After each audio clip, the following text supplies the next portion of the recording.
देखते हैं question number 11। Deepika ने सामान्य ब्याज के तहत T% के ब्याज दर से T साल के लिए 1200 रुपये निवेश किया था। ठीक है। और अगर उसे 432 रुपये ब्याज मिलता है, 432 रुपये का ब्याज मिलता है, तो ब्याज दर क्या है? फार्मूला क्या होता है एसआई का? सिंपल इंटरेस्ट साधारण ब्याज का, P/T/100। उसे एसआई साधारण ब्याज कितना मिला है? 432 रुपये। उसका मूलधन कितना था? 1200 रुपये। टाइम कितना था? T%। आर कितना था? T%। तो टी लिख दिया। और टाइम कितना था? T साल के लिए, तो टी लिख दिया अपॉन 100। कैंसिल किया तो ये जो T² की वैल्यू कितनी आ गई? 432 को 12 से भाग देंगे तो 12 36 और 12 छंग 72। टी की वैल्यू आ गई +-6। क्योंकि ये साल है, टी की वैल्यू साल पे जो आ रही है वो माइनस पे नहीं हो सकती, क्योंकि ईयर माइनस पे नहीं जा सकते, तो टी हमेशा पॉजिटिव रहेगा। तो टी की वैल्यू कितनी आ गई? 6। ऑप्शन बी सही होगा, घेरा का बी। द्रविड़ द्वारा उधार दी गई एक राशि पर 2 साल के लिए साधारण ब्याज 660 है।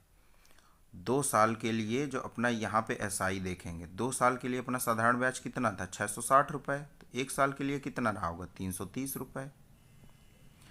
अब सीआई देखते हैं। 2 साल के लिए ब्याज की दर समान दर पर चक्रवृद्धि ब्याज 696 हो गया। 2 साल पे 696 हो गया, 696.30 हो गया। तो इन 2 साल में जो सीआई है वो कितना हुआ है? पहले तो देखते हैं कि जो पहले साल का एसआई हो या सीआई हमेशा बराबर होता है, क्योंकि पहले साल में ब्याज पे ब्याज नहीं मिलता है, ब्याज पे ब्याज मिलना दूसरे साल से शुरू होता है। तो पहले साल में एसआई सीआई बराबर रहेंगे, तो पहले साल का जो 330 रुपये सीआई एसआई था वो पहले साल के सीआई में भी उतना ही मिला होगा। तो पहले साल का इसमें 330 माइनस कर देते हैं तो कितना आया? दूसरे साल का कितना बचेगा? केवल और केवल दूसरे साल पे 0.30। 6 9 में 3 गया 6, 6 में 3 गया 3। तो 366 रुपये 30 पैसे दूसरे साल में टोटल चक्रवृद्धि ब्याज मिला। लेकिन दूसरे साल पे जो अपना मूलधन पे जो एसआई मिल रहा था, एसआई 330 रुपये अभी भी मिलेगा।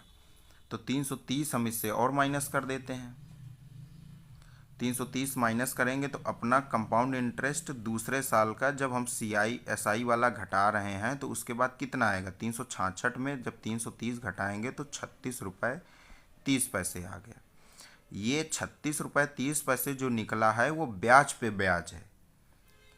जो पहले साल में साधारण ब्याज पे जो ब्याज मिला दूसरे साल में जो चक्रवृद्धि के लिए परिवर्तित हो गया, तो ब्याज पे ब्याज है 36 रुपये 30 पैसे। अब हमें दर निकालनी है, तो 36 रुपये 30 पैसे जो ब्याज मिला कितने पे? 330 रुपये पे इंटू 100 कर देंगे। अब निकालते हैं 33 एकन्नम 33, 33 एकन्नम 33, 11% अपनी वैल्यू आ गई ब्याज की दर। ए ऑप्शन सही हो गया, 12 का ए। इसको हम लोग बिल्कुल बेसिक से भी कर सकते थे, एसआई बराबर PRT/100 और उसका चक्रवृद्धि ब्याज वाला भी फार्मूला लगाकर P1 - R/100 की पावर n, बट उससे लंबा चला जाता है। इससे हम लोग समझने के लिए हम लोगों ने इतना लिखा, बट एक्चुअल में जब ये ज़्यादा इसमें मास्टर हो जाएंगे तो ये बहुत आसानी से सॉल्व होगा। देखते हैं 13 नंबर। किसी कामगार के जून के वेतन के प्रति जुलाई के वेतन का 2:1/2 अनुपात 2:1/4 का अनुपात था। जुलाई का वेतन जून के वेतन की तुलना में कितने प्रतिशत कम था? देखते हैं। तो पहले जून और जुलाई का दिया हुआ है, तो जून का कितना? 2 दूने 4 1 5/2, और जुलाई का कितना? 4 दूने 8 1 9/4। अब इस पे हम लोग 2 से 2 कैंसिल हो गया और 2 का इधर मल्टीप्लाई कर देंगे, मतलब 10:9 का रेशियो आ गया जून और जुलाई का। अब क्वेश्चन ने बोला है कि जुलाई का वेतन जून के वेतन की तुलना में कितने % कम था। जुलाई का वेतन जून के वेतन की तुलना में तो -1 है, तो 1 कम था। कहाँ से? जुलाई के वेतन जून के वेतन की तुलना में, तो कहाँ से? जून से। तो 1/10 कर दिया, गुणे 100 कर दिया, कितना आ गया? 10%। 13 का ए ऑप्शन सही हो गया।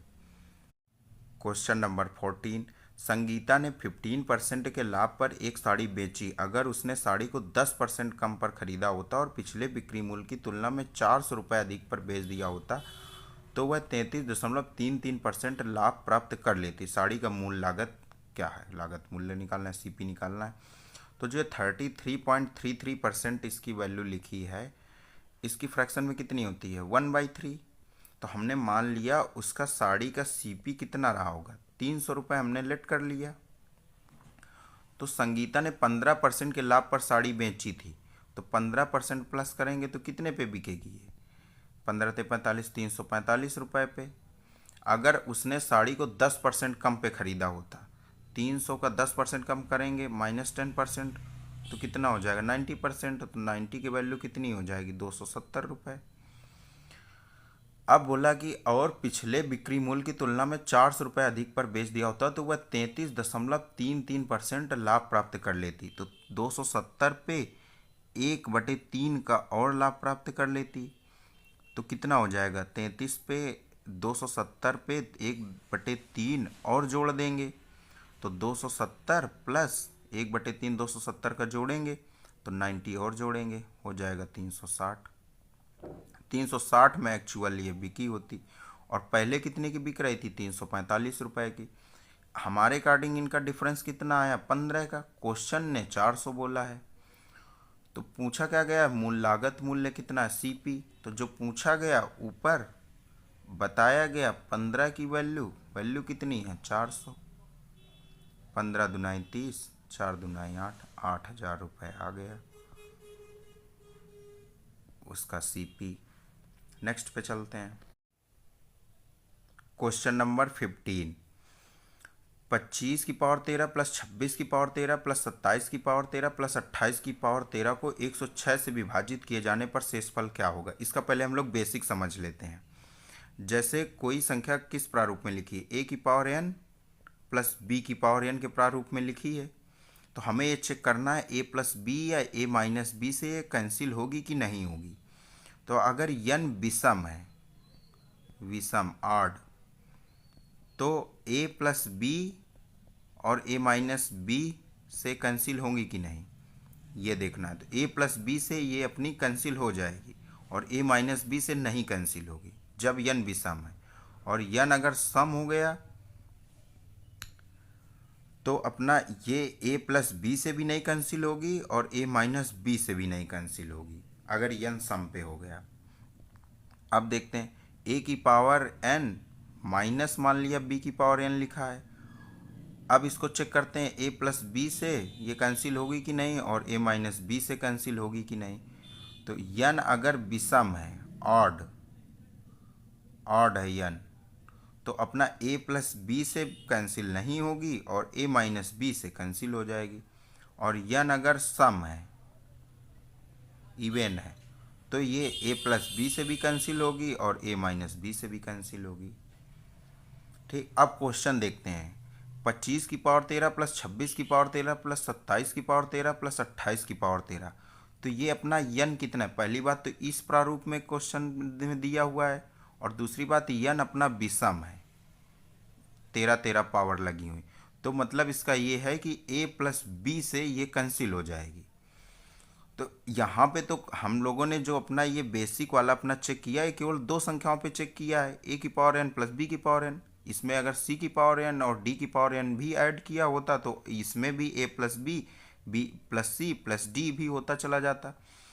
अब क्वेश्चन ने बोला है कि 4 संख्याएं हैं। अब a प्लस बी से हमने जो बेसिक से देखा था, तो अगर n विषम हो तो ये a प्लस बी से अपनी कैंसिल हो जाएगी। तो a plus b plus c plus d सब कर लेते हैं। तो 25 प्लस 26, 25 प्लस 26 प्लस 27 प्लस 28 करते हैं, कितना आ जाएगा? 8 7 15 6 21 5 26 2 अस्सील और 2 2 4 2 6 2 8 2 10, ये 106 से कैंसिल हो जाएगी। तो क्वेश्चन ने भी तो यही पूछा था कि 106 से विभाजित किए जाने पर शेष क्या होगा? 106 से जब कैंसिल हो जाएगी तो 0 आ जाएगा अपना, विभाजित करने पे अपना रिमाइंडर शेषफल 0। 15 का 20 है। ये अपना बेसिक जो हमने बताया है, ये बहुत से ऐसे क्वेश्चन बहुत सारे आ रहे हैं एग्जाम में, तो ये वाले को बेसिक पूरा क्लियर होना चाहिए कि कब एन विषम या सम होने पर किससे कटती है, और अगर उस पे ए की पावर एन माइनस बी की पावर एन है तब ऑड और इवन होने पर किन से कटती हैं किन से नहीं, ये सब आपको बिल्कुल पता होना चाहिए। नेक्स्ट पे चलते हैं। 16 नंबर, सोहेल ने 2250 से एक कारोबार आरंभ किया जबकि त्रिशला 3 मास बाद कुछ राशि निवेश की। यदि 12 मास के अंत में सोहेल के निवेश से सोहेल और त्रिशला के लाभ को 25:24 के अनुपात में बांटा है तो त्रिशला ने कितना निवेश किया होगा। अब देखते हैं, सोहेल ने 2250 से एक कारोबार आरंभ किया, ये सोहेल हो गए, इन्होंने इन्वेस्टमेंट कितने का किया 2250 रुपये का। जबकि त्रिशला 3 मास बाद कुछ राशि निवेश की, त्रिशला ने मान लिया ₹100 निवेश किया है। यदि 12 मास के अंत में सोहेल के निवेश से, तो सोहेल के निवेश से 12 माह के अंत में, तो सोहेल ने तो अपना पूरा 12 महीने के लिए अपना पूंजी लगाई किसी कारोबार में, लेकिन त्रिशला ने कितनी लगाई 3 महीने के लिए बाद वो आई है, तो वो कितने महीने के लिए लगाई होगी 9 महीने के लिए। अब क्वेश्चन ने बोला है सोहेल और त्रिशला के लाभ को 25:24 के अनुपात में बांटा है, तो ये अपना 25 और ये अपना 24 के अनुपात में बढ़ जाएंगी। अब चेक करते हैं, 3 से काटेंगे, 3 त्रिका 9, 3 चौको 12, 3 से फिर कैंसिल कर देते हैं, 3 7 21, 3 15, 750। तो 750 गुणे 4 करेंगे तो आ गया 3000 बटे x बराबर 3000 के सामने इसका 25 लिख देंगे, सोहेल वाला 25 बटे 24। x की वैल्यू निकालते हैं, x बराबर कितना आ जाएगा 3000 गुणे 24 बटे 25, 25 से कंडम 25, 25 दुनाई 50, 0, तो 120 गुणे 24 करेंगे कितना आएगा 0, 12 चौक 48, 4 हासिल, 12 दुनाई 24 और 4 28, 2880 रुपये त्रिशला ने निवेश किया होगा, 16 का ऑप्शन सी। नेक्स्ट पे चलते हैं। भारत और ऑस्ट्रेलिया के बीच एक क्रिकेट मैच के पहले 20 ओवरों में भारत का प्रति ओवर रन रेट था 7। तो पहले 20 ओवर में प्रति ओवर रन रेट था 7, तो टोटल कितने रन बन गए होंगे 140। अब आगे पढ़ते हैं, जब 45 ओवरों में 425 रनों का लक्ष्य पाना है, तो 45 ओवरों में लक्ष्य कितने का पाना है 425 रनों का टोटल, तो भारत के लिए न्यूनतम कितनी औसत बनाए रखना चाहिए ताकि पक्का हो जाए कि वह खेल जीत जाएगा। तो हमारे पास ओवर कितने बचे हैं, 45 से 20 घटाएंगे तो कितना बचे 25 ओवर, लेकिन रन अभी कितने बनाने हैं 425 पे 140 घटाएंगे, 425 पे 140 घटाएंगे कितना आएगा 5, 12 में 4 गए 8, 3 में 1 गया 2, 285 रन अभी हम लोगों को और बनाने हैं। मतलब इस पे अगर देखा जाए कि उसको ये चेक करना है पक्का हो जाए कि वो खेल जीत जाएगा, तो 25 ओवर में 285 रन बनाने हैं, तो 285 रन 25 ओवर में बनाने हैं, तो इनका एवरेज निकल आएगा। 25 से इसमें भाग दे, 25 से कन्नम 25, 3 और 5, 25 से कन्नम 25, अब आगे 100 पॉइंट लगाया तो ये 25 चौको 100, 11.4 रन रेट का रिक्वायर्ड रहेगा तब वह खेल जीत जाएगा। 18 नंबर पे, एक बर्तन में दूध और पानी 12:11 के अनुपात में मौजूद है। यदि इस मिश्रण में 28 लीटर पानी मिलाया जाता है तो दूध और पानी का अनुपात 2 और 3 हो जाता है। नए मिश्रण में पानी की मात्रा का पता लगा। दूध और मिल्क और वाटर का रेशियो कितना है 12:11। यदि इस मिश्रण में 28 लीटर पानी मिलाया जाता है, वाटर हम लोग और ऐड कर रहे हैं 28 लीटर, ठीक है 28 लीटर हम लोग ऐड कर रहे हैं, तो दूध और पानी का अनुपात 2:3 होता है, मिल्क और वाटर का अनुपात 2:3 हो जाता है। तो नए मिश्रण में पानी की मात्रा का पता लगाएं। तो जो हम लोगों ने इसमें तो मिश्रण में केवल पानी मिलाया हुआ है 28 लीटर, तो अपना जो पहले मिल्क 12 था अब भी 12 होना चाहिए, तो हम लोग इसको बराबर कर लेते हैं। तो 2 पे 6 का मल्टीप्लाई कर देंगे तो ये बराबर हो जाएगा, गुणे 6 कर दें तो ये 6 दूना 12 और 6 18 आ जाएगा। अब अपने ये पहले वाले मिश्रण पे और दूसरे वाले मिश्रण पे अपना जो मिल्क था वो बराबर हो गया। अब 11 से जो अपना 18 गए कितना ऐड हुआ 7 हमारे अकॉर्डिंग यूनिट पे, और क्वेश्चन ने बोला है 28 लीटर, तो 1 यूनिट की वैल्यू कितनी आ गई, 28/7, 4 लीटर। अब क्वेश्चन ने बोला नए मिश्रण में पानी की मात्रा का पता लगाएं। नया मिश्रण में पानी कितना था, 18 लीटर। 18 की वैल्यू निकालनी है तो 18 गुणे 4 कर देंगे, 72 litre. 72 litre correct option D सही हो गया, 18 का डी। नेक्स्ट चलते हैं 19 नंबर पे। 3 बहनों की उम्र निरंतर अनुपात में है। अगर दूसरी बहन की उम्र 12 साल है और अन्य दो की उम्र में 7 साल का अंतर है, तो सबसे बड़ी बहन की उम्र क्या है। ये तो हमें पता चल गया कि दूसरी की 12 साल की है, और निरंतर अनुपात का मतलब क्या होता है, 3 बहनों में निरंतर का अनुपात है। तो पहले हम ये देखते हैं, अगर तीसरे की मैंने मान लिया यक्स, तो पहले की कितनी हो गई होगी, यक्स प्लस 7, और दूसरे की 12 है, दिया ही है क्वेश्चन में। तो निरंतर अनुपात में हम इनको सेट करते हैं। 3 का है 3 बहनों को, तो एक्स प्लस 7/12 बराबर 12/x। ये हम लोगों ने निरंतर अनुपात में 3 बहनों को लगा दिया। अब इस पे वैल्यू निकालते हैं, यक्स की वैल्यू। तो यक्स प्लस 7 इंटू यक्स बराबर 144, x square plus 7x minus 144 बराबर 0। अब इसको ये लिख सकते हैं, x square plus 16x minus 9x minus 144 बराबर 0। एक्स प्लस 16 यहाँ पे हो जाएगा, और यहाँ पे माइनस का 9, एक्स प्लस 16 हो जाएगा। इसकी भी 0 की वैल्यू बराबर हो जाएगी। एक्स माइनस 9 एक्स प्लस 16 बराबर 0। तो एक्स की वैल्यू कितनी निकल आई, प्लस का 9 और माइनस का 16। उम्र कभी माइनस में हो नहीं सकती है, तो ये तो कैंसिल ही हो गया। एक्स की वैल्यू 9 आ गई। तो सबसे बड़ी बहन की पूछा था, तो बड़ी बहन की तो अपनी एक्स प्लस 7 थी, तो 9 प्लस 7 16 आ जाएगा करेक्ट आंसर 19 का बी। नेक्स्ट चलते हैं। 5 मजदूर दिन में 12 घंटा काम करते हुए एक कार्य 30 दिनों में पूरा कर सकते हैं। दिन में 12 घंटे काम करते हुए 15 मजदूरों को इसका आधा कार्य करने के लिए कितने दिन लगेंगे। हम लोग इनको कैसे करते हैं, M1D1H1/W1 is equal to M2D2H2/W2, जिसमें यम इनकी दक्षता होती है, डी दिन होते हैं, एच आवर समय होता है घंटों में, और डब्ल्यू होता है अपना काम। तो 5 मजदूर दिन में, तो 5 लिख लिया यम की वैल्यू। 12 घंटे काम करते हुए 12 लिख लिया एच की वैल्यू, और डी 30 दिनों में पूरा कर सकते हैं, काम अपना एक था। आगे देखते हैं, दिन में 12 घंटा काम करते हुए डी एच की वैल्यू कितनी है, 12 दी हुई है, एम की वैल्यू 15 दी हुई है।